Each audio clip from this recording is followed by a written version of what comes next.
I was talking to one of our parishioners the other day and just learned from her that her son, who is a successful photographer, who has worked for international news agencies and is currently working for an international, prestigious international uh, photography uh, company. Sometimes their assignment is they go to different countries and they're told to stay with students to teach them for a couple of weeks, and they don't stay in hotels. They stay in the house of one of the students so that the student will be their guide and that they can, using our Christian language, they can disciple them. Hindi lang dun sa klase natuturuan, kundi araw-araw na magkasama sila, natuturuan sa photography. That's the system, which is very effective, obviously. Kaya yun ang ginagawa nila. No? Hindi lang formal na, may klase tayo at itong oras lang. Isa, 2 oras lang tayo magkaklase. Dito ka matututo. Hindi, ito, he stays with them, lives with them, eats with them, walks with them around their city, and just identifies as one of them. In the New Testament reading today from Revelation in chapter 1, by the way, Revelation, ang ibig sabihin ng Revelation is unveiling, pagpapakita, pagpapaalam ng mga bagay. In this case, the things present and things to come. Revelation, Apocalypse.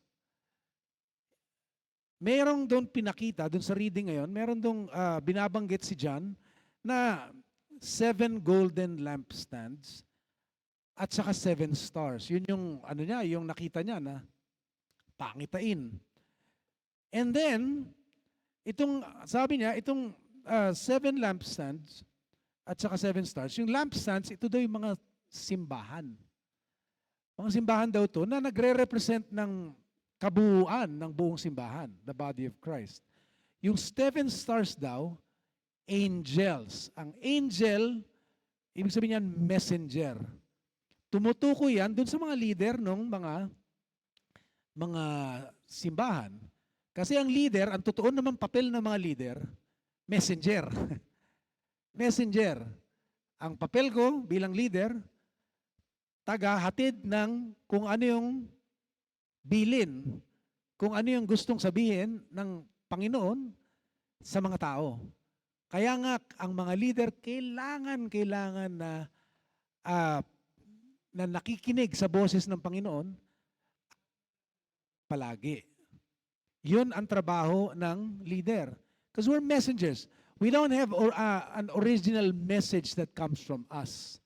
Ang binibigay lang namin sa mga tao, yung naririnig namin sa Panginoon. Mensahero lang ang mga leader.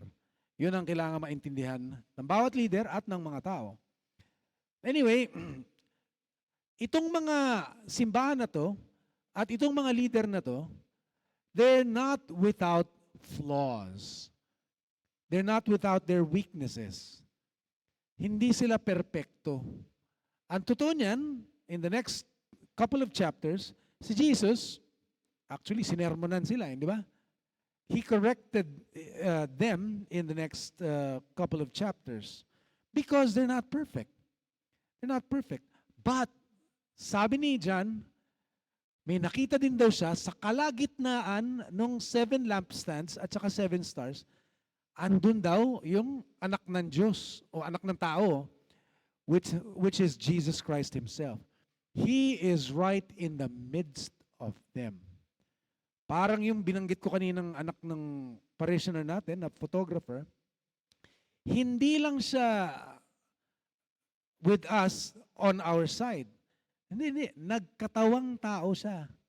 Nakitira sa atin, sa tirahan natin. Hindi nagse-session lang na magpapa-seminar tayo, o mag-zoom tayo, o kaya magkaklase tayo ng 1 oras. Hindi. Kasama natin ang buong buhay natin. Ang totoo niyan, nanaog mula sa langit, traveled an infinite distance. I'm not saying infinite talagang physical distance, but infinite distance at naging tao katulad natin. Nagpakumbaba at naging isa katulad natin. Kumain kasama natin, kumakain kasama natin, naglalakad kasama natin, nabubuhay kasama natin, naghihirap katulad natin, suffers with us, laughs with us, cries with us, eats with us. Yun ang ating Panginoon. He is right in the midst of these imperfect churches and leaders. Kasi hindi naman talaga perfecto eh.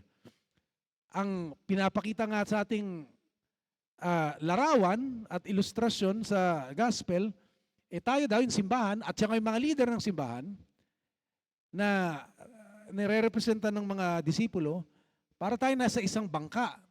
While we're in the world full of tribulation, para tayo nasa isang bangka at ito yung hangin, ito yung mga alon at madilim pa. Para tayong walang pag-asa.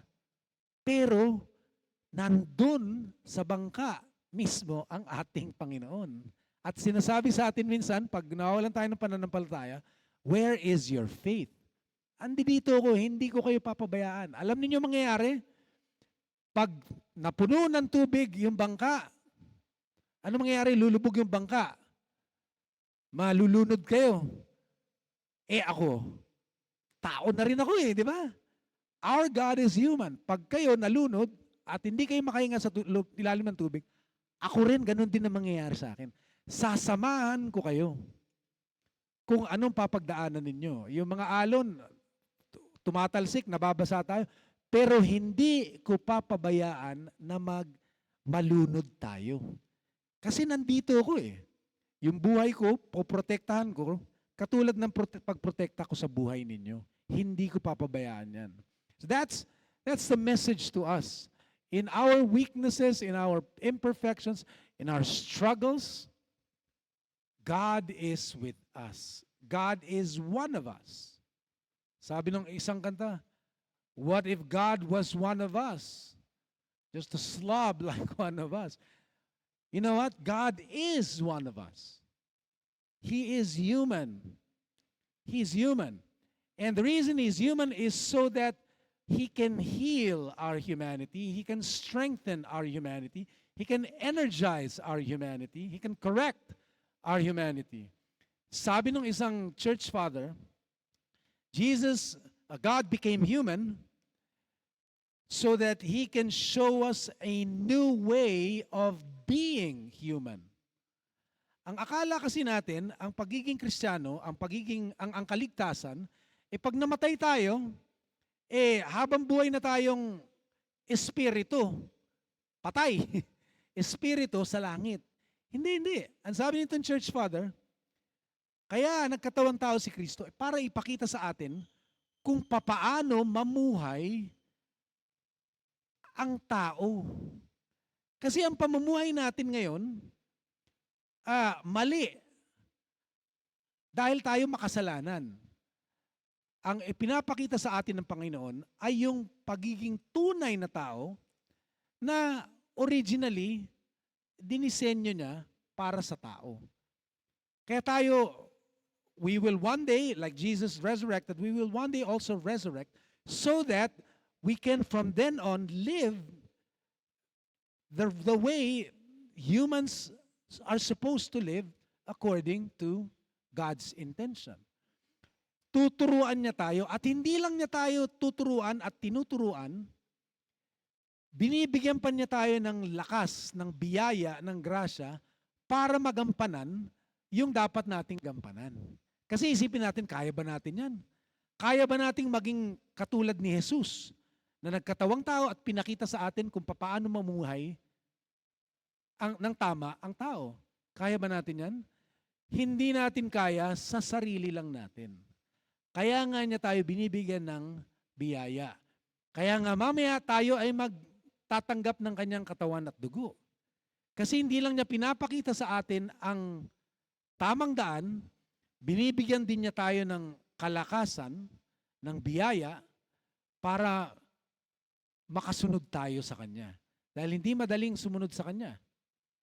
Hindi madali. Kailangan natin ng kalakasan. Pero yun ang pangako ng Panginoon. Sa Revelation, napakita doon yung tagumpay ni Jesus. Di ba? Yun yung kwento ng tagumpay ni Jesus at yung pag-share natin doon sa tagumpay na yun. Good news eh. Medyo mahirap intindihin dahil napaka parang makata at matalinghaga yung libro. Pero the main message is the victory of Jesus Christ and we partaking with Him of that victory. That's the grace of God. That's the good news. Siyempre, katulad ng sinasabi din sa Revelation, huwag tayong kumontra. Di ba? Makiride lang tayo. Huwag tayong kumontra. We submit ourselves to God. We yield to Jesus. And His grace in us will be more than enough so that we can live the divine life He intends for us as human beings. Because we are little Christs. Christian nga di ba? Ibig sabihin ng tagasunod kay Jesus. Little Christs. And we are to be conformed to His image and to His likeness. And walk like He walked and live like He does. Because that's the way it is in the kingdom of our God.